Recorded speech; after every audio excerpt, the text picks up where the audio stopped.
인사 나누겠습니다. 당신은 하나님의 형상입니다. 당신을 주님의 이름으로 축복합니다. 당신을 주님의 이름으로 축복합니다. 자, 여러분 한 주간 동안 잘 지나셨죠? 주님이 함께 하셨죠? 네, 주님이 우리의 삶에 늘 등불이 되어주시고 인도자가 되어주십니다. 네, 그것을 믿으며 걸어가는 자들이 되시기를 축복합니다. 네, 우리가 주님과 함께 있을 때 우리는 모든 상황 속에 감사와 찬양을 고백할 수 있는 줄을 믿습니다. 예, 상황과 환경에 압도되지 마시고 모든 상황들을 돌파하실 수 있는 그런 믿음의 능력의 종들이 되시기를 축복합니다. 자, 지난주에 우리가 함께 이야기 나눴던 거 잠깐만 우리가 기억을 좀 해보고 좀 넘어가도록 하겠습니다. 지난주 우리가 기독교 신앙의 본질이 무엇인지, 성도가 가진 정체성이 무엇인지를 함께 나누었었죠. 예, 성도란 누구입니까? 어떤 사람을 성도라고 합니까? 하나님이 우리의 누구시죠? 예, 왕이십니다. 분명하게 고백하셔야 됩니다. 예, 여러분이 어떤 계산을 하고 막 판단을 하고 할 그럴 분이 아니에요. 하나님은 우리의 왕이십니다. 그분이 왕 되시는 삶을 살아야 됩니다. 그게 성도고요. 그게 능력의 삶입니다. 그러니까 우리가 하나님을 우리의 왕으로 인정해드리고 또 하나님의 왕이심을 우리가 선포하는 가운데 그 왕께 우리가 순종하는 삶을 살면 내 힘으로 사는 게 아니라 누구 힘으로 사는 거예요? 아버지 하나님의 능력으로 사는 것인 줄을 믿습니다. 내게 능력 주시는 자 안에서, 그분의 통치 안에서, 그분의 왕되심 안에서 내가 모든 것을 할 수 있느니라. 아멘. 예, 이것이 성도입니다. 여러분 이렇게 살아가는 거예요. 그러니까 성도라고 하는 것은 예수 믿고 나서 내가 업그레이드 되는 것이 아닙니다. 오히려 나는 십자가에 못 박혀 죽는 것이죠. 예, 우리가 오히려 무엇을 고백하는 거냐면 나의 왕됨, 나의 힘, 나의 능을 자랑하고 그것을 인정하고 고백하는 것이 아니라 내가 아니라 누가 왕이라는 거예요? 하나님이 왕이심을 고백하는 겁니다. 예, 어마어마한 능력이 풀어지는 거예요. 여러분 이 일들을 복되게 감당하실 수 있는 이 시대의 거룩한 청년 세대들이 되시기를 주의 이름으로 축복합니다. 어쨌거나 여러분 우리가 기억해야 될 건 뭐냐면 하나님은 부르신 자들을 통하여 일하십니다. 자, 이걸 기억해야 됩니다. 하나님은 일하십니다. 예, 하나님은 일을 행하시는 여호와, 또한 그것을 성취하시는 여호와. 아멘. 그런데 어떻게 이루십니까? 하나님께서 부르신 자들을 통하여 일하십니다. 할렐루야. 하나님께서 남겨두신 자들을 통하여 일하십니다. 그게 바로 우리죠. 그러므로 여러분 각자가 그러한 삶의 어떤 비전을 가져야 됩니다. 하나님께서 나를 통하여 일하신다. 하나님께서 나를 이 시대 가운데 살게 하신다. 그 말은 무슨 말이냐면 나를 통하여 하나님의 형상으로 지음받은 나를 통하여 이 시대 가운데 풀어내시고자 하는 하나님의 말씀이 있다. 하나님께서 이루시고자 성취하시고자 하는 하나님의 일들이 있다라고 하는 것을 나의 생명을 통하여 증명하는 거예요. 그게 증인입니다. 증인. 여러분 복음의 증인된 사명을 복되게 감당하시기 바랍니다. 여러분 예수를 믿는다는 거, 우리가 교회를 다니고 기독교인이 되었다는 것은 결코 시시한 얘기가 아니에요. 우리가 죽음을 준비하기 위해 예수 믿는 게 아닙니다. 여러분 우리는 영원한 생명을 받았어요. 우리는 죽음을 이긴 자들인 줄 믿습니다.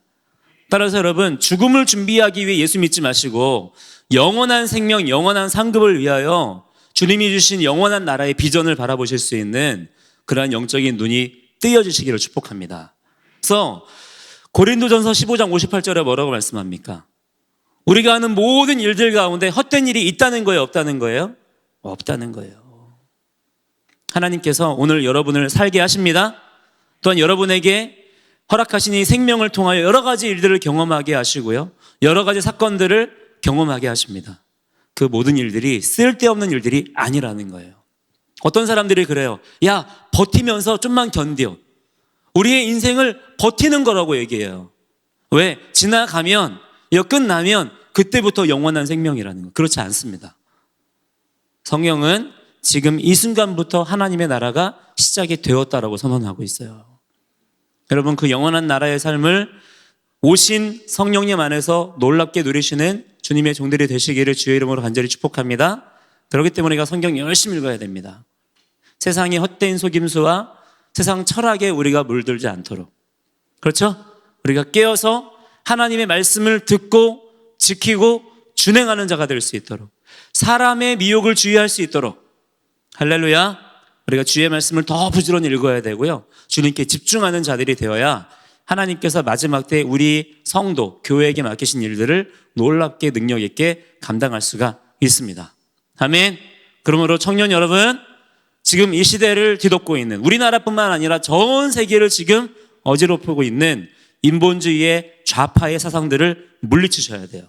그거를 어떤 정치적인, 어떤 사상적인 철학으로 풀려고 하지 마시고, 하나님 말씀 위에 서 있는 자는요, 절대로 좌파의 사상에 동조할 수가 없습니다. 그렇다고 정치적인 보수주의 그 정도도 아니에요. 진정한 보수주의는 하나님을 경외하는 신앙에서부터 출발하는 겁니다. 여러분, 이 땅 가운데 어떤 정당의 정치가 아니라 하나님을 경외하는 신앙에서부터 올바르게 세워질 수 있는 진정한 보수주의가 세워질 수 있도록 건강한 신앙인 청년들이 일어나야 될 줄을 믿습니다. 여러분들이 그렇기 때문에 정치적인 일들에 더 많은 관심을 가져야 되고요, 세상이 흘러가는 일들에 대해서 뉴스만 쳐다보고 아 그렇구나 하고 고개 끄덕이고 넘어갈 일이 아닙니다. 이 모든 일들 가운데 하나님 나라의 관점을 가지고 들여다볼 수가 있어야 돼요. 왜 하나님께서 이 시대 가운데 이러한 일들을 허락하시는가? 허락하셨다면 과연 하나님께서는 이러한 일들을 통하여 결국에 어떤 일을 이루고자 하시는가? 그리고 더 중요한 거, 이 일들 가운데 과연 내가 할 수 있는 일은 무엇인가? 왜 나에게 이것을 보게 하시는가? 이것을 경험하게 하시는가? 자, 여러분, 우연이란 있다 없다. 하나님이 창조주이심을 진정으로 믿고 그것을 신뢰하는 자에게는 여러분, 우연이란 존재하지 않습니다. 오직 하나님의 계획과 섭리만이 있는 거예요. 그것을 분명하게 여러분의 가치관으로 정립하실 수 있는 여러분들의 삶이 되시기를 축복합니다. 오늘 여러분과 함께 나누고 싶은 것은 제목이 청년의 삶을 살아라 라고 하는 거예요. 자, 여러분 청년이시죠? 예. 그러나 여러분 지금만 청년이어서는 안 됩니다. 하나님께서 우리들에게 요구하시는 삶은요, 바로 청년의 삶이에요. 언제나 모든 삶을 청년으로 주님 앞에 살아가실 수 있는 주님의 종들이 되시기를 바랍니다. 자, 그것이 영생의 본질이에요. 늙지 않는 거죠. 자, 여러분, 그러면 우리가 어떻게 해야 청년의 삶을 살 수 있느냐? 하나님의 말씀에 집중하면 돼요. 진리가 우리를 자유케 합니다. 진리가 우리의 능력이에요. 그 능력으로 청년의 삶을 복되게 살아가실 수 있기를 축복합니다. 자, 오늘 말씀에 여러분 보니까 너는 청년의 때에 너의 창조주를 기억하라 말씀하셨어요. 한번 여러분 따라해 보겠습니다. 청년이 살아야 교회가 살고, 교회가 살아야 나라가 산다. 자, 그렇기 때문에 여러분, 청년이 살아야, 따라해 보겠습니다. 청년이 살아야 나라가 산다. 예, 여러분 청년이 살아야 됩니다. 여러분이 살아야 교회가 살아요. 교회가 살아야 나라가 삽니다. 여러분, 결국 그 일들은 청년이 살아야 나라가 또한 사는 거예요.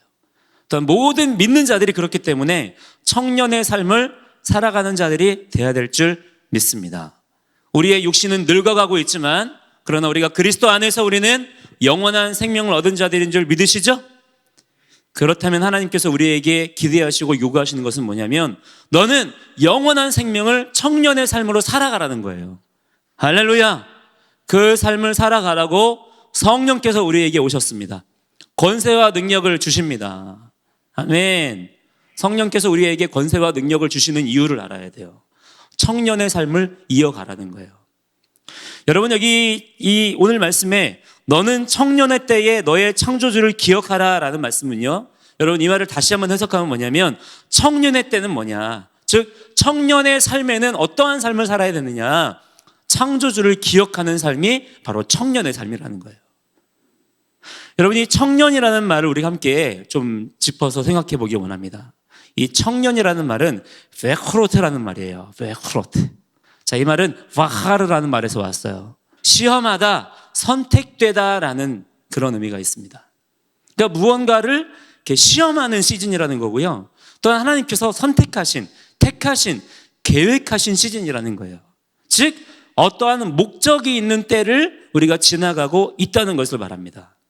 여러분, 청년의 때는 주님의 계획과 선택 가운데 주어진 거예요. 그냥 내가 이렇게 태어나서 늙어가는 과정 가운데 어떤 피크점에 올라 있는 그런 때를 말하는 게 아니라, 어떤 연령대를 말하는 게 아니라 하나님께서 예비하시고 계획하시고 선택하시고 또한 무언가를 위하여 의도하시고 목적하시는 바가 있는 아주 중요한 시즌을 우리가 지금 지나가고 있는 줄을 믿습니다. 그래서 여러분, 청년의 의미가 무엇인지 우리가 바르게 아는 것이 중요해요. 그런데 여러분, 오늘 말씀에 뭐라고 말씀합니까? 청년의 삶은 무언가를 기억하는 삶이라는 거예요. 기억한다라고 하는 것은요, 자카르라고 해서요, 생각의 출발점이 되는 걸 말하는 거예요. 그러니까 청년의 삶을 우리가 어떻게 해야 살아갈 수 있느냐. 우리의 육신은 늙어가잖아요. 또한 세월도 계속해서 지나가지 않습니까? 그럼에도 불구하고 우리가 청년의 때를 계속해서 이어갈 수 있는 비결은 무엇이냐면 무언가를 기억하는 삶에서부터 출발한다는 거예요. 그것이 무엇입니까? 창조주 하나님을 기억하는 자가 되라는 거예요.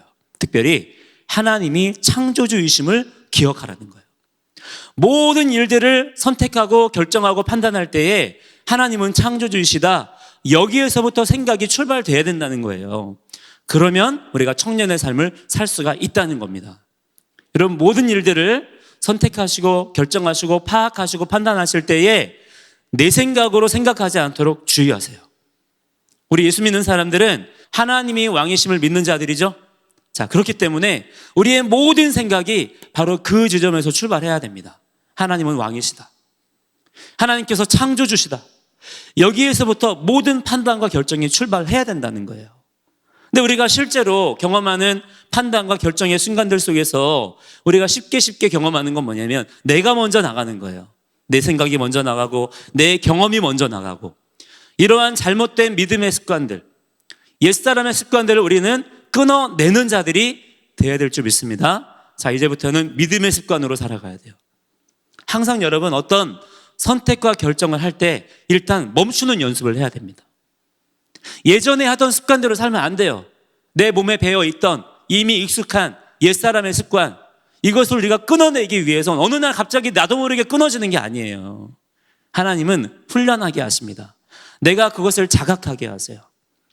우리가 쉽게 기도할 때, 오늘도 우리 형제님이 그렇게 기도했지만 우리가 또 그렇게 많이 기도하죠. 알게 모르게 지은 죄라는 표현을 쓰잖아요. 예. 물론 우리가 모르고 짓는 죄들도 있습니다만, 자, 이때 주의할 것은 뭐냐면 하나님 그냥 알아서 해결해 주세요, 이렇게 가면 안 돼요. 물론 우리가 모든 죄들을 다 생각하고 다 알아챌 수는 없을 수 있습니다. 우리가 워낙 죄의 본성이 가득하기 때문에 우리가 성화의 과정을 가고 있죠. 하나님께서 다루어 가세요. 그래서 얼마간 모르고 짓는 죄들이 있을 수 있어요. 그러나 우리가 주님과의 교제의 삶을 살아가면 살아갈수록 우리가 영적으로 민감해지게 됩니다. 그래서 예전에는 모르고 지었던 죄들이 있단 말이에요. 그죠? 그만큼 영적으로 민감하지 않기 때문에 모르고 지었던 죄들이 있어요. 습관적으로. 그런데 여러분, 주님과의 교제가 깊어지면 깊어질수록 영적으로 민감해져요. 그래서 모르고 짓는 죄들이 점점 적어집니다. 자, 또한 중요한 영적인 원리가 있어요. 죄는 고백되어져야 이겨집니다. 여러분, 죄는 주님 앞에 정직하게 나의 입술로 고백하셔야 돼요. 하나님 아시겠지? 하나님 아시죠? 하고 어물쩍 넘어가는 게 아니에요. 하나님은 마법으로 역사하시는 분이 아니라 그랬죠? 하나님은 창조 질서대로 역사하십니다. 죄는 고백되어져야 돼요. 죄는 실토해야 합니다. 내가 주님 앞에. 회개란 그런 거예요. 그래서 입술의 고백이 중요한 거예요. 자, 이게 왜 중요하냐? 죄라고 하는 것은 내가 의도적으로 하나님께 불순종한 것이기 때문에 그것이 죄라고 하는 것을 내가 인지해야 돼요. 내가 자각해야 됩니다. 아, 이게 죄였구나. 그래서 어떻게 해야 됩니까? 죄라고 하는 것은 그냥 씻어지는 게 아니에요. 다시는 그와 같은 죄를 짓지 말라. 이것이 회개입니다. 따라서 여러분, 죄는 깨달아져야 돼요.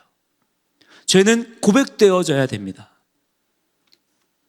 여러분, 우리가 우리의 생각의 출발점을 정확하게 하나님 편에 둬야 되는 이유가 뭐냐면, 우리가 매 순간, 매분, 매초 언제나 주님이 왕이십니다라고 하는 것을 정확하게 고백할 수 있어야 되기 때문이에요. 그냥 여러분 얻어 걸리듯이 사는 게 아닙니다. 여러분의 모든 삶 가운데 정확한 신앙 고백이 있으시기를 축복합니다. 그래서 여러분, 우리가 물론 우리의 삶의 열매로 우리의 믿음을 증명하는 것이긴 합니다만, 그 열매라고 하는 것은 여러분 그냥 얻어 걸리듯이 그냥 나도 모르게 맺혀지는 게 아니에요. 하나님께서는 우리의 의지를 받으십니다. 우리의 입술의 열매를 또한 주목해서 받으셔요. 여러분, 그렇기 때문에 매 순간 우리가 청년의 삶을 살아가면서 창조주 하나님을 기억하는 자들이 되어야 됩니다. 그 생각에서부터 우리의 모든 삶을 출발할 수 있어야 된다라고 하는 거예요. 할렐루야.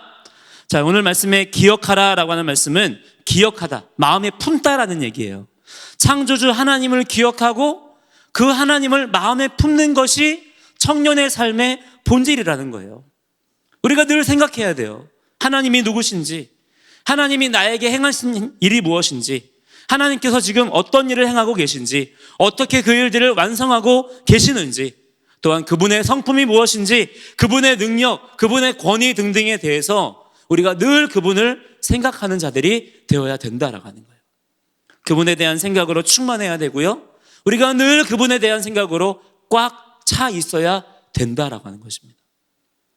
신명기 6장 5절 말씀에 뭐라고 말씀합니까?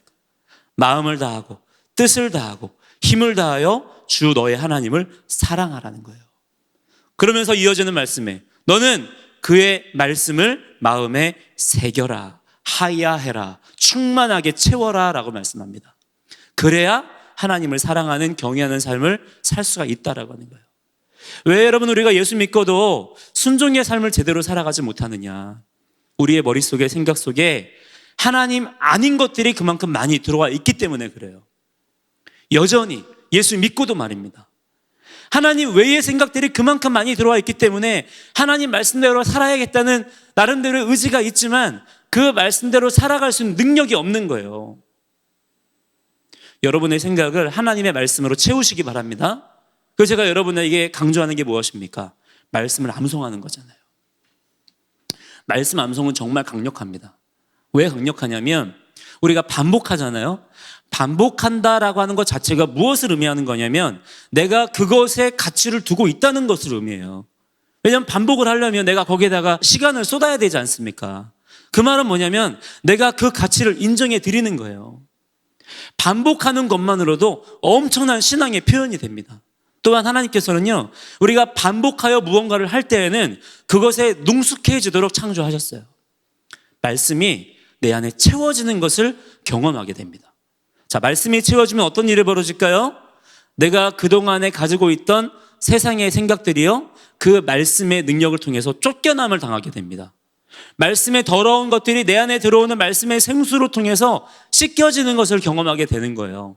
그리고 계속 채워지면 씻겨지는 정도가 아니라 말씀이 내 안에 채워지게 돼요. 그것이 나의 능력이 됩니다. 여러분, 성도의 삶은 아까도 말씀드렸지만 얻어 걸리듯이 사는 게 아니다. 영적인 원리가 있어요. 하나님께서 우리에게 가르쳐 주신 영적인 원리대로 여러분의 생각의 흐름들을, 생각의 내용들을 하나님의 말씀의 것으로 거룩하게 바꾸는 자들이 되시기를 주의 이름으로 간절히 축복합니다. 자, 그 다음에 오늘 말씀 가운데 여러분 반복해서 나왔던 표현을 우리가 주목해서 봐야 돼요. 청년의 삶이 뭐냐? 곧이라고 말씀하죠. 1절에 보니까 곧이라는 말 다음에 계속해서 반복적으로 나오는 표현을 우리가 발견할 수 있어요. 그게 뭐냐면 전에라는 표현, 전에. 여러분이 어떤 펜이 있으면 오늘 말씀 가운데 전에라는 표현에 여러분이 한번 밑줄을 한번 쳐보세요. 너는 청년의 때에 너의 창조주를 기억하라. 곧 그 다음에 나오는 말들 가운데 전에 그 날에는 또 끝에 가서 전에, 이 전이라는 말이 나오죠. 여러분, 청년의 삶은 뭐냐면 전에라는 거예요. 전에. 어떤 일이 일어나기 전의 시간을 청년의 때라고 성경은 말씀하고 있다는 거예요. 즉, 이 청년의 시간은 뭐냐면 앞으로 있을 어떤 일이 이르기 전의 시간이라는 것이고요. 그러므로 본질이 뭐냐? 무언가를 준비할 수 있는 시간으로 주어졌다는 거예요. 자, 그때가 언제입니까? 바로 지금 이 순간입니다. 언제가 여러분의 청년의 때이냐? 어떤 일이 이르기 전에 바로 지금이에요. 자, 그럼 지금 이 순간 우리는 뭘 해야 되느냐? 준비하는 시간들로 살아야 된다라고 하는 것입니다. 우리가 지금 이 순간 말씀을 살아내야 되지만 말씀을 살아내는 그것을 통해서 또한 무엇을 하는 거냐면 앞으로 우리에게 다가올 일들을 구체적으로 준비하는 것이어야 된다라고 하는 거예요. 그게 청년의 삶이라는 거예요. 그렇기 때문에 목적 없이 멍 때리고 그냥 가는 것이 아니라는 거예요. 청년의 삶은 분명한 비전과 목적이 있는 삶이 되는 것입니다. 자, 그렇다면 앞으로 우리 앞에 다가올 어떤 일, 앞으로 일어날 일이 결국 가르치는 것이 무엇이냐? 여러분, 앞으로 우리에게 어떤 일이 벌어질까요? 우리에게 어떤 일이 벌어지겠습니까? 주님이 다시 오시죠. 할렐루야. 예, 주님이 다시 오십니다. 그것을 준비하는 시간으로 주어진 것이 바로 청년의 때라고 하는 거예요. 자, 그게 언제라고요? 바로 지금 이 순간입니다. 고린도서 6장 2절에 이런 말씀이 있어요. 이르시되 내가 은혜 베풀 때에 너에게 듣고 구원의 날에 너를 도왔다 하셨으니 보라, 지금은 은혜 받을 만한 때요. 보라, 지금은 구원의 날이로다. 아멘. 자, 여러분, 따라서 우리가 성도의 삶을 살아갈 때에 지금 이 순간을 우리가 놓쳐버리잖아요. 그러면 우리의 인생 가운데 아무것도 남지 않습니다. 하나님께서 우리에게 허락하신 시간은요, 바로 지금 이 순간이에요. 과거는 이미 지나갔습니다. 그 과거를 우리가 어떻게 할 수가 없어요. 또한 다가올 미래를 우리가 앞서 살 수 있는 것도 아니에요. 우리에게 허락된 시간은 오직 지금 이 순간입니다. 자, 그래서 우리는 성도의 삶을 살아갈 때에 우리가 영원한 생명을 받은 자들이잖아요. 생명이라는 것은 우리에게 시간으로 주어진 거예요. 그래서 예수 믿는 사람들은 시간에 대한 철학이 굉장히 깊어야 됩니다. 지금 이 순간을 내가 어떻게 이해하고 있느냐가 내 인생을 결국에 결정하는 거예요. 우리가 여러분 예수 믿고 나서 거듭났죠. 우리가 거듭난 자가 되었죠. 거듭난 삶을 살아야 되잖아요. 그러기 위해서는 지금 이 순간에 대한 이해가 달라져야 돼요. 지금은 그냥 살아가는 게 아니에요. 분명한 하나님의 계획과 목적이 풀어지는 것입니다. 특별히 여러분 그 핵심이 어디에 있다고요? 준비하는 거예요. 앞으로 다가올 일들을 준비하는 시간, 그것이 지금 여러분에게 주어진 시간의 본질인 것을 깨달으시기 바랍니다. 자, 그러니까 여러분, 앞으로 다가올 일들이 있다는 것을 인식하고 내가 그것을 준비해요. 지금 이 순간을. 그렇기 때문에 그 사람은 게으를 수가 있을까요? 없을까요? 없는 거예요. 성경은 어떠한 말씀을 우리에게 주고 있냐면 게으른 자는 악한 자다라고 말씀합니다. 왜 그럴까요? 왜 게으를까요? 왜? 하나님의 이러한 영적인 비전, 하나님이 하시는 일, 하나님의 완성, 이런 것들에 대해서 아무 마음도 생각도 없는 자이기 때문입니다. 그냥 내 인생을 살 뿐이기 때문이에요. 그러나 하나님이 왕이심을 깨닫고 하나님의 말씀을 통하여 영적인 비전을 발견한 자들은요, 지금 이 순간에 대한 영적인 영안이 뜨인 사람들이에요. 지금 나에게 주어진 이 시간들을 허랑방탕하며 함부로 쓸 수가 없는 겁니다.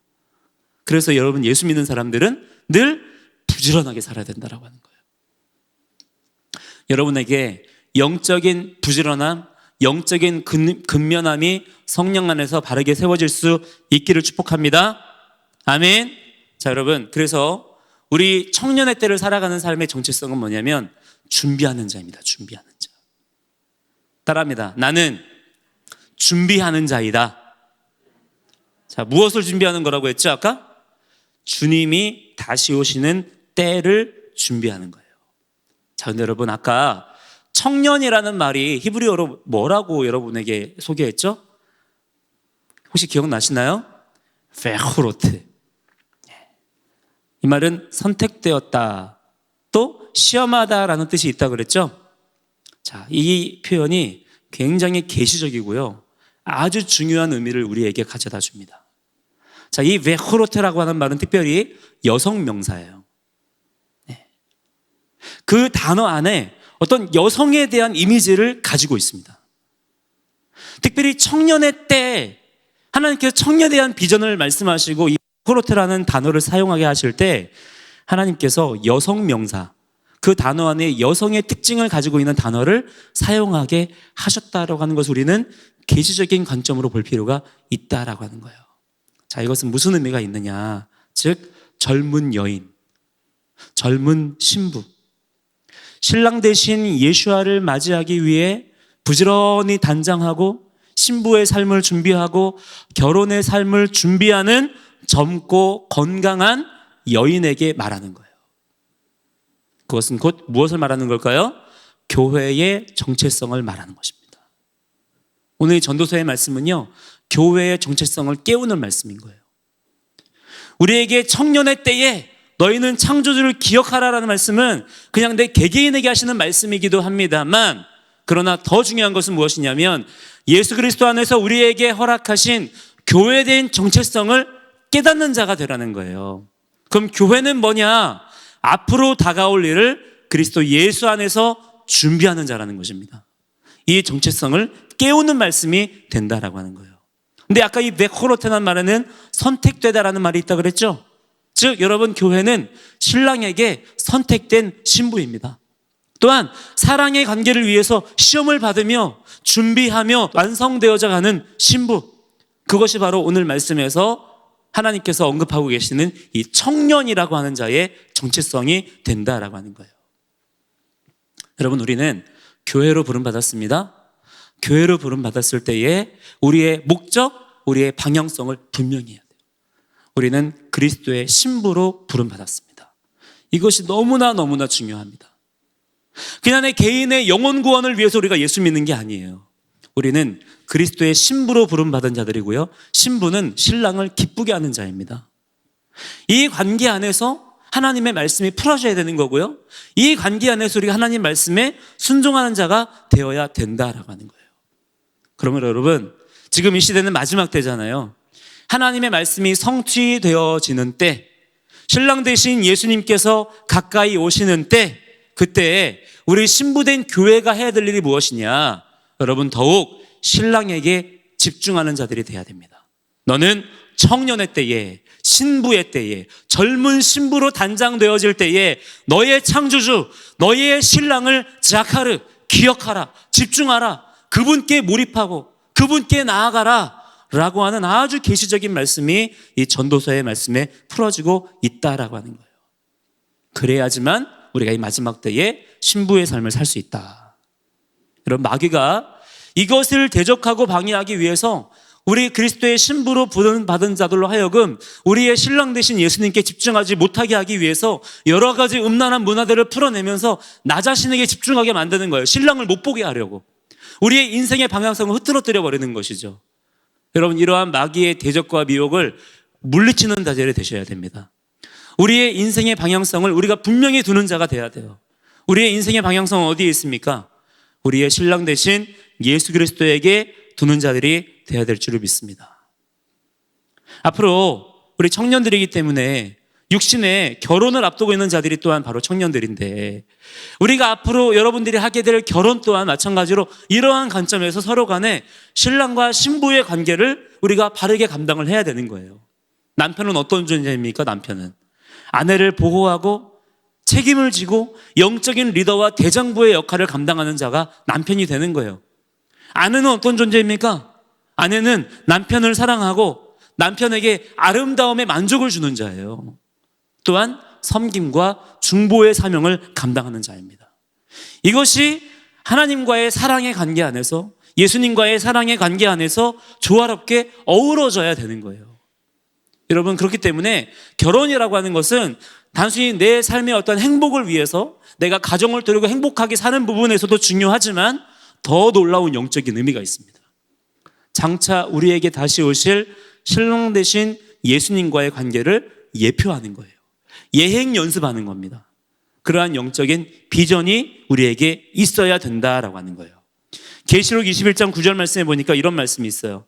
7 대접을 가지고 마지막 7 재앙을 담은 7 천사 중 하나가 나와서 내게 말하여 이르되 이리 오라, 내가 신부 곧 어린 양의 아내를 내게 보이리라 하고.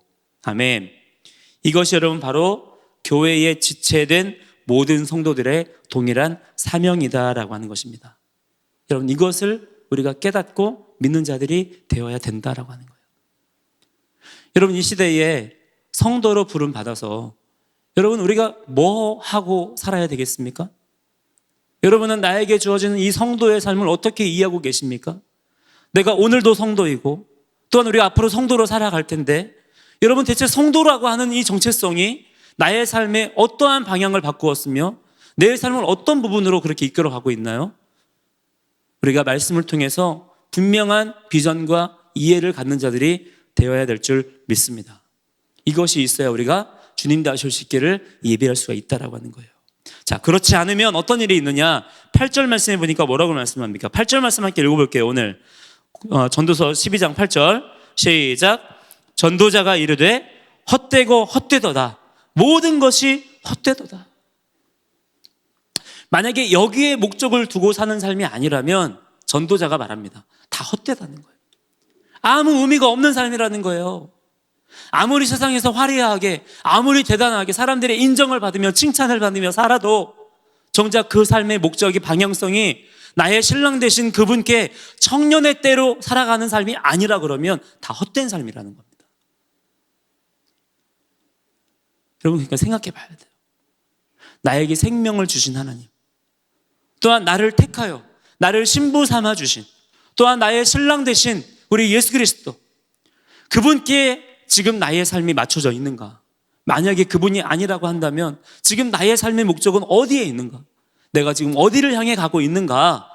우리가 여러분 인생 가운데 중요하게 생각해 볼 줄 아는 그러한 지혜로운 자들이 다 돼야 될 줄 믿습니다. 여러분 열심히 공부하시고, 또한 열심히 수고하시면서 일하시고, 또한 여러분 열심히 땀 흘리시면서 하나님께서 맡기신 사명을 위하여 충성되게 감당하시기 바랍니다. 근데 여러분, 당장 눈앞에 있는 것들을 열심히 하느라 목적 없이 방향을 잃고 그렇게 표류하는 자들이 되면 안 돼요. 목적을 잃어버리는 순간 우리의 삶이 분주해집니다.